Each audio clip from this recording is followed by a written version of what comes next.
Hey everyone, welcome to Life in Full Send, Athletes Reimagined, the podcast where we discuss the experience of redefining life after being an athlete. I'm your host, Liz Hall, an athlete integration specialist and your teammate in navigating that big question, what comes after sports? Each week I sit down with former athletes who have faced that very question and share how they navigated the transition. Quickly, be sure to subscribe and share the pod so you can catch all the stories. This week's episode features Mia Zambrano, a former D1 soccer player turned published author, licensed therapist, and speaker.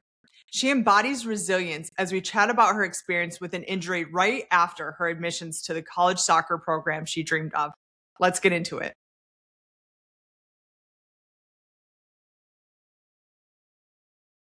So I had this really big plot twist and obviously anxiety that came up with that. A lot of the anticipation of like, how is surgery going to go? What's this going to be like going into a new state and a new university, being not at my full capacity in so many ways.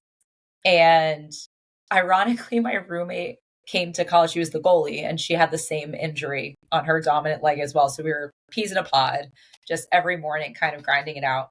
And I still had this air of confidence. It was kind of even rebuilt in that process of recovery. I got cleared so early. I started, and actually both of us did. I started pushing myself early. We were running, I think, 2.5 months post-op. And so when we got there, the expectation we were starting running, and I'll never forget how we were running, it was a time mile, but it wasn't really, she kind of wanted to see where we were at. And it was the first time after where she was like, that should have been faster. And like most people would think nothing of it. But for some reason that hit me so hard of like, it was the first time that I felt like, oh, I'm not like, that might not be good enough.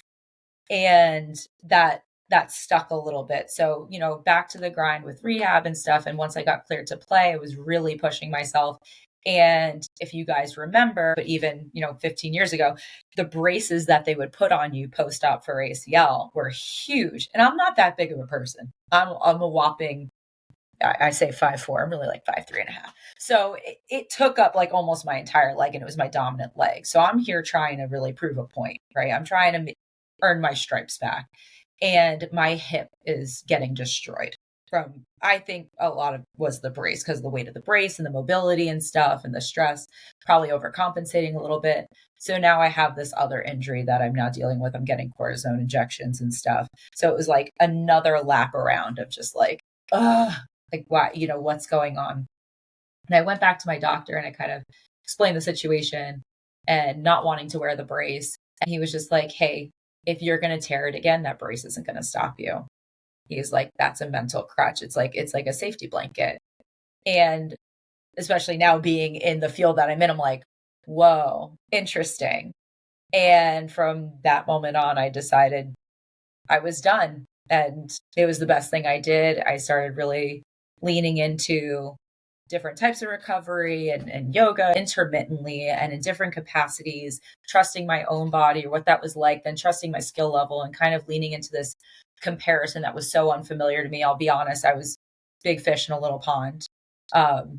My graduating class at West Essex in New Jersey was 4 towns put together. There was 300 and something of us.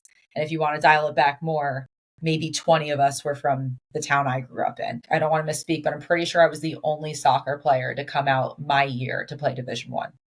So it felt really big and really exciting, not big in a negative way, but I felt like I had this reputation to uphold too.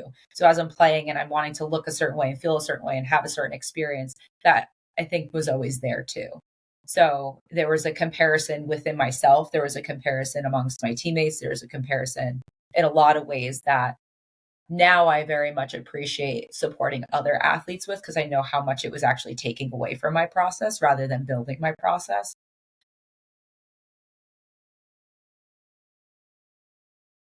Success, I think, was very much numbers oriented and mile markers and titles. I think a lot of us grow up, and especially as an athlete, so much of what we experience are external reinforcers. You get named all this or all that, and you win and you get this trophy or this conference title or whatever. So it's very external. And that's not to say that there aren't internal things, but I think what you get acknowledged for or what's kind of in the spotlight are the external reinforcers. So I really had to realign with that. Why was I doing it? And that self-fulfillment piece. And I actually did something at the time when I was in my master's program. So the question you get is like, how are you doing that? And I started a blog, actually. It's called Sincerely Your Therapist. And I wrote not about what my clients were doing or what I was doing with them, but what I was doing for myself.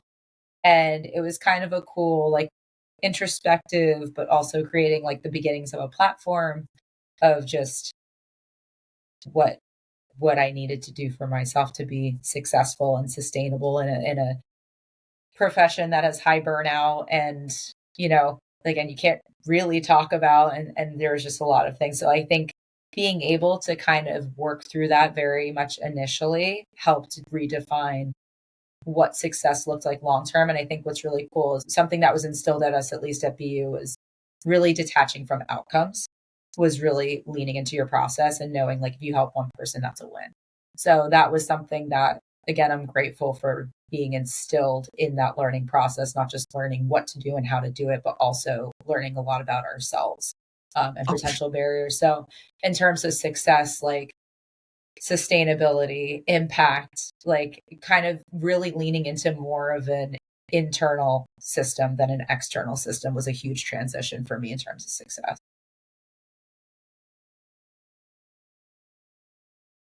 If a listener is feeling lost, stuck, or like they don't know who they are without sports, because this really is a lot about worth and identity in the Yes. jersey, what would you say to them right now?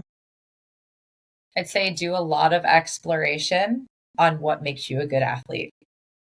That's something I really like to work with, especially student athletes, but even professional athletes. So like breaking down, why are you on this stage? Because it's just that. It's not who you are, it's what you do. And you're able to do it for a reason. So what makes you able to do that?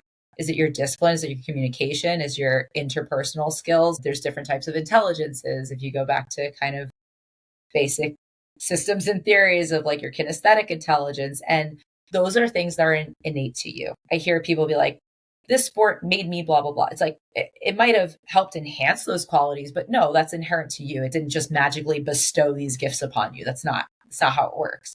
So I think it's things that foster certain qualities and characteristics and strengths in you, but that's not why you have it. It could be part of building. So really start to break down what makes you good at what you do. Why are you good at these things? And understand that there are so many other platforms and outlets. And there's a reason for the statistics around of how many and the type of roles female athletes, especially at the collegiate level or even high school level, are filling of high level roles because of leadership qualities and interpersonal skills and communication and teamwork and discipline and all of these things of being able to be resilient and work through the discomfort. So there's so much strength there. And instead of seeing it as losing kind of your power, it's just the beginning. I tell my athletes, it's just the beginning. I can say that because I'm on the other side. There's just so much that gets built up for you. It's really such an opportunity. It's not the end. It's an opportunity to really enhance who you are as a person.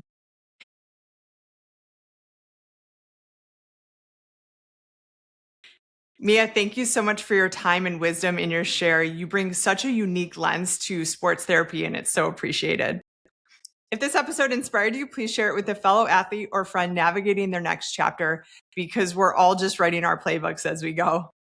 Next week, we close out season 1 with someone who started his NBA career playing alongside Michael Jordan, no big deal, and shares his job today that it's giving back.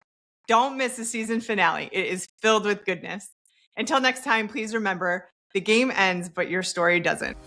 Keep living life in full send.